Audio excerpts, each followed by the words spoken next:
Ils ont juste parlé du match pendant et le jour où l'équipe a joué le match contre la Macédoine. Après, ils n'ont rien dit parce qu'ils savent que c'est quelqu'un de compétent et qui fait du bon travail.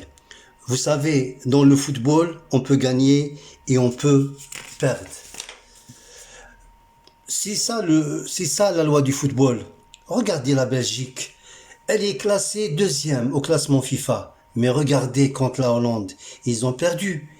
Ils ont, ils ont pas bien joué. Et aussi, ils ont perdu beaucoup de matchs. Regardez l'équipe de France, champion du monde. Et regardez les autres sélections qui perdent aussi. Mais ils ont toujours le soutien de leur presse et de leurs consultants et surtout de leurs supporters. Mais regardez chez nous, on n'aime pas quelqu'un qui travaille, quelqu'un qui se respecte, quelqu'un de compétent,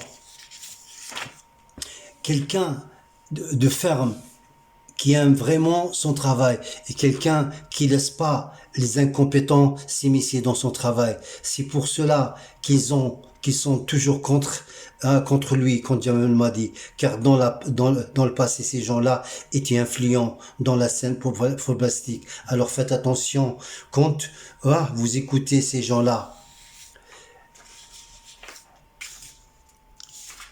Donc quand vous les écoutez, il faut faire attention.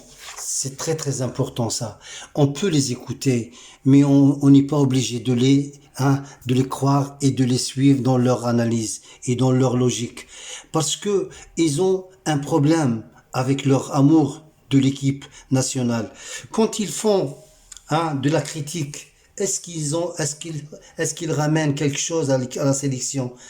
Admettons que cet entraîneur va démissionner et va partir. Est-ce que ces gens-là, la presse, les consultants, les anciens joueurs, est-ce qu'ils vont le remplacer, assumer leurs responsabilités? Donc moi, à travers leur façon de se comporter avec Yaoul Madi, le sélection nationale, je peux dire qu'ils n'aiment pas ils aiment que la médiocrité et l'incompétence.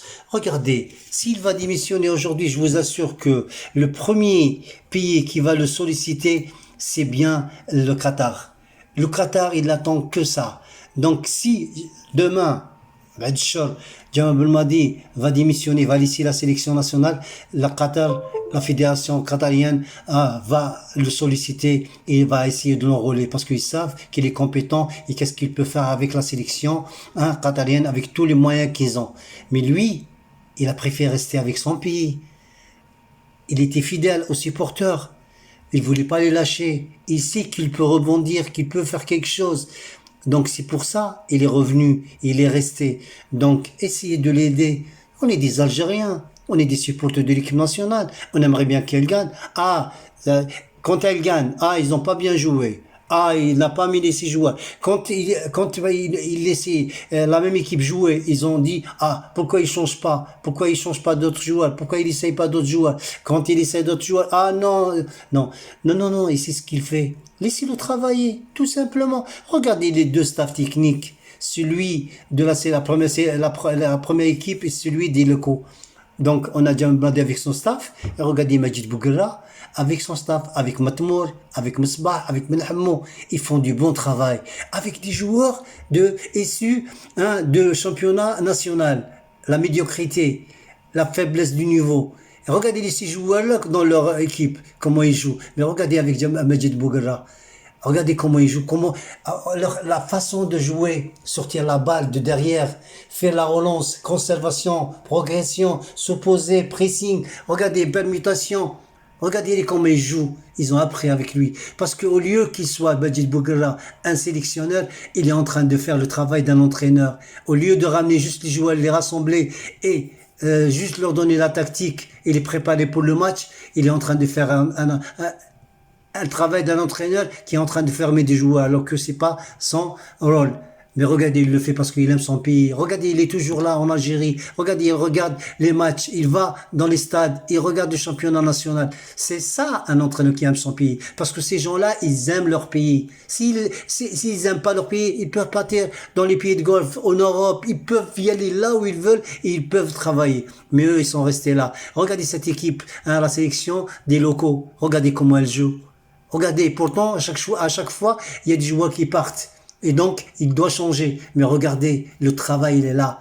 Regardez le message, comment il passe. Ces joueurs-là, ils apprennent avec lui. Et regardez, ils vont faire une grande, hein, Chan. Ils vont partir après à l'étranger. C'est ça. Donc, faites confiance à ces compétences, ces jeunes, ces gens issus de l'immigration et qui aiment leur pays. Ce sont des Algériens. Alors, je vous demande de ne pas suivre les gens qui critiquent juste pour la critique, mais regardez les gens qui travaillent. Donc, كنت حاب نشارك معكم هذا ونعطيكم رايي لاني كنت زعفان. Donc essayez de me comprendre. Moi j'aime quelqu'un qui travaille, j'aime quelqu'un de mon pays. Il est compétent et ces gens-là ils sont compétents, ils sont jeunes en même temps. Donc même si demain Djamel va partir et Bouguera va le remplacer, il y aura toujours de la continuité et on a toujours cette un de gagner. Donc cette culture de la gagne. Donc كان هذا رايي ويبقى رايي. Ou donc je pense que j'étais objectif, juste et j'étais correct dans mes paroles, dans mes propos. كنت كيف في كلامي كيما يقول لكم أدب لأن أنا مسلم اوني دي مسلمون كيما يقول لك نتكلموا مليح ولازم نعطوا نظرة مليحة. وانا جو ان يوتيوبر عندي مستوى تاعي عندي تربية تاعي عندي دين تاعي دونك جيساي دو فير دو مون ميو. دي فوا كي نغلط نقول سامحوني وكي ندير حاجة مليحة نقول ما شاء الله وربي يوفقني إن شاء الله. دونك باش قبل ما نكملوا ماذا بكم تشتركوا في القناة وديروا لايك عاونوا اخوكم هذا ما كان. والسلام عليكم ورحمة الله تعالى وبركاته.